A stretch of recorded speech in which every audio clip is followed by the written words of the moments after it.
কলতান হোক আর তার নাম মীনাক্ষী হোক, আমাদের গোটা রাজ্যের হাজার হাজার লাখ লাখ কর্মীদের কিছু চাই আসে না। তারা জানে রাস্তায় থেকে কি করে চিৎকার করে আর কি করে লড়াইটা করতে হয়।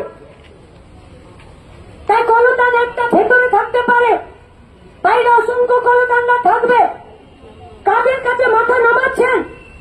এই মানিকতলা থানার বড়বাবু মাথাটা ফেটেছে, ঠিক হয়েছে কি নাকি ব্যথা এখনো হচ্ছে আর ওষুধ এখনো খাচ্ছেন?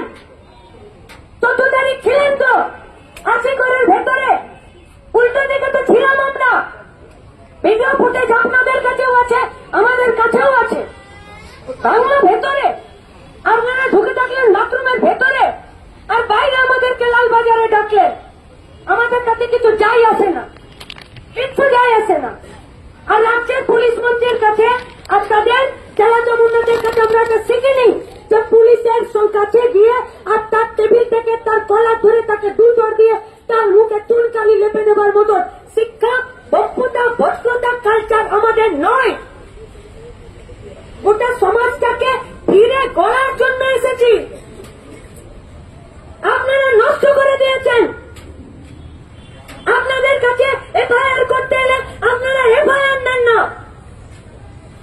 প্রতিদিন এই পশ্চিমবঙ্গের মাটিতে মায়েরা, মেয়েরা, বাচ্চারা শ্লীলতাহানি আর রেপে তারা ভিকটিম হয়ে যায়। ভিকটিম হয়ে যাবার পরে আপনাদের কাছে আসতে গেলে তাদের বুক কেঁপে যায়। কেন ভয় পাবে আপনাদেরকে সাধারণ মানুষরা, ভিকটিমরা? কেন জানেন? কারণ যখন অপরাধীরা এখানে ঢোকে তখন আপনারা তাদের চারপাশে চা নিয়ে ঘুরে বেড়ান আর স্যালুট করেন। কেউ কেউ তো নিজের চেয়ার ছেড়ে দেন। আপনারা গোটা রাজ্যে কি চাইছে? রাজ্যের শুভবুদ্ধি সম্পন্ন গণতন্ত্রপ্রিয় স্বাধীন চেতনার মানুষেরা আপনাদের পাশ থেকে সরে গেলে এখানে তো কলাপসিবল গেটের পিছনে দাঁড়িয়ে আছে, এখানে তো উর্দি ধরে দাঁড়িয়ে আছেন। এখান থেকে বেরোবেন, হাতে বাজারটা করে বাড়ি যেতে হবে, মেয়েকে টিউশন পড়তে যেতে হবে, বউকে ডাক্তার দেখাতে যেতে হবে, মাকে হসপিটালে ভর্তি করতে যেতে হবে। এই সিভিক সোসাইটিকে বাঁচাতে পারছেন তো? পারছেন বাঁচাতে? আপনাদের বিবেক জাগ্রত করার দায় আমাদের নয়। আপনারা আমাদের কথায় হাসলেন, আমাদের কথায় কাঁদলেন, আমাদের কচু পোড়া, কিচ্ছু যায় আসে না আমাদের। কিন্তু আজকে যখন ভাঙছিল, কোথায় ছিলেন আপনারা? কোথায় ছিলেন? কেন দৌড়ে দৌড়ে ঢুকছিলেন আশিকরের ভেতরে? আজকে যেভাবে কলতানকে ধরলেন, সেদিনকে চিরঞ্জিতকে ধরলেন, তখন আমাদেরকে ডেকে পাঠান, তখন পেটান। মহিদুলকে যেদিন 14 জন পুলিশ মিলে বুকের ব্যাগটা লাগানোর আপনারা সাহস করতে পারেননি। মহিদুলকে পিটিয়ে পিটিয়ে চোখের সামনে খুন করলেন, আনিসের বাড়ি পাঠিয়ে দিলেন।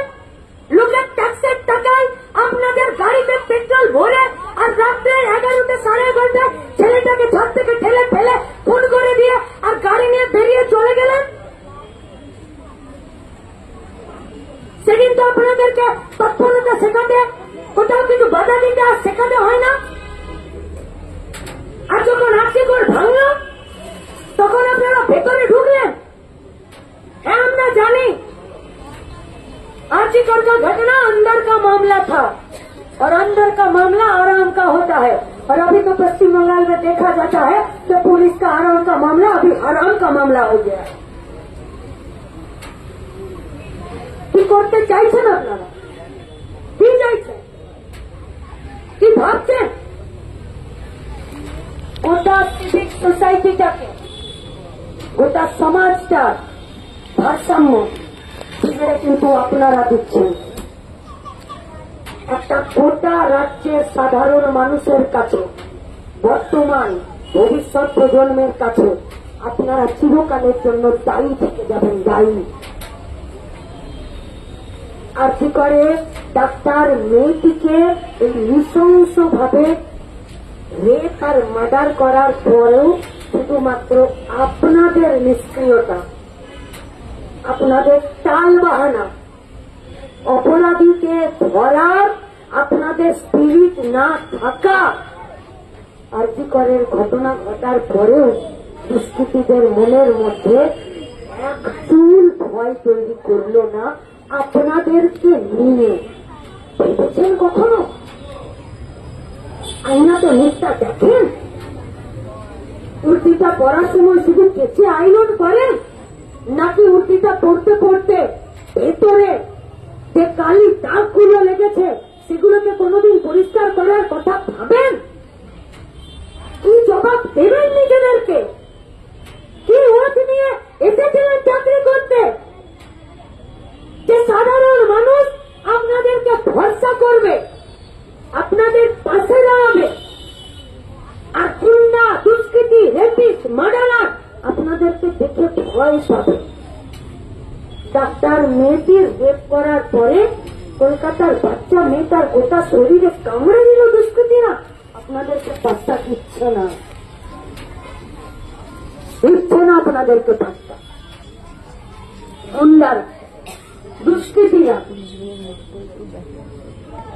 আর যারা এখনো পর্যন্ত আপনাদেরকে পাত্তা দিচ্ছে, আপনারা তাদেরকে হ্যারাস করছেন।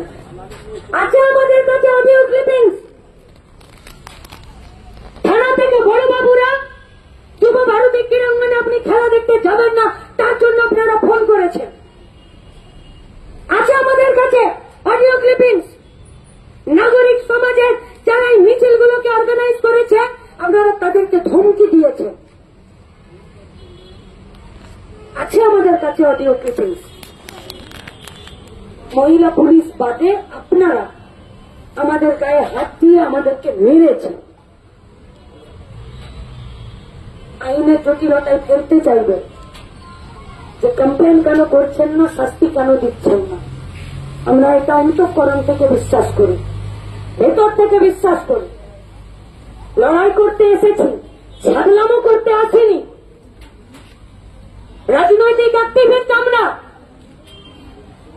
রাজনৈতিক সংগঠনের দায়িত্ববান কর্মী হিসাবে এই রাস্তায় দাঁড়িয়ে সাধারণ মানুষকে ঐক্যবদ্ধ করতে চাইছি আপনাদেরকে সাহায্য করার জন্য।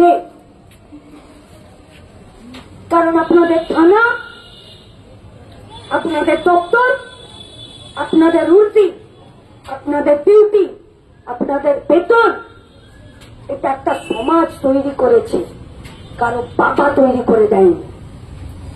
সমাজ আপনাদের এই দপ্তর, এই চাকরি, এই উর্দি, এই বেতন, এই কাজের সিস্টেম তৈরি করেছে এই গোটা সমাজটাকে বাঁচানোর জন্য। তাই আমরা মন থেকে চাই যে আপনারা আপনাদের কাজে থাকুন। ভেতর থেকে বিশ্বাস করি পশ্চিমবঙ্গের থানাগুলোতে আপনারা যারা আছেন, এখনো আপনারা অনেকে আছেন যারা মাথা উঁচু করে নিরপেক্ষতার সাথে সাধারণ মানুষের সাহায্য করার জন্য অপরাধীদেরকে দমন করতে চান। কিন্তু আমরা এটাও জানি, কুণাল ঘোষের অডিও ক্লিপ নিয়ে যখন আপনারা কলতানকে অ্যারেস্ট করতে বাধ্য হন, তখন কোথাও না কোথাও আপনাদের টিকিগুলো কোথাও বাঁধা আছে। আমরা জানতে চাইছি টিকির নিচে কোথায় কিছু বাধা নেই তো আপনাদের? কেন মাথা নিচু করছেন? কেন? কি লাভ? চুরি করেছেন, দুর্নীতি করেছেন, লুটের টাকার বখরা নিচ্ছেন? যদি না, তাহলে কেন কেন কিসের জন্য? কথা দিচ্ছি আপনাদের, কথা দিচ্ছি, কলতানকে 7 দিনের পিসিতে নিয়েছে, দরকার হলে 70 দিনের পিসি নিয়ে নিন। কলতান বাইরে বেরোবে আর সাদা ঝান্ডাটা নিয়ে বামপন্থী রাজনীতিতে মাথাটা উঁচু করে আগামী দিনে সাধারণ মানুষের জন্য লড়বে আর অপরাধের বিরুদ্ধেই লড়বে। কিন্তু আপনাদেরকে আমরা বলতে চাইছি, সাহস করে দেখুন, থানার বাইরে তাকিয়ে দেখবেন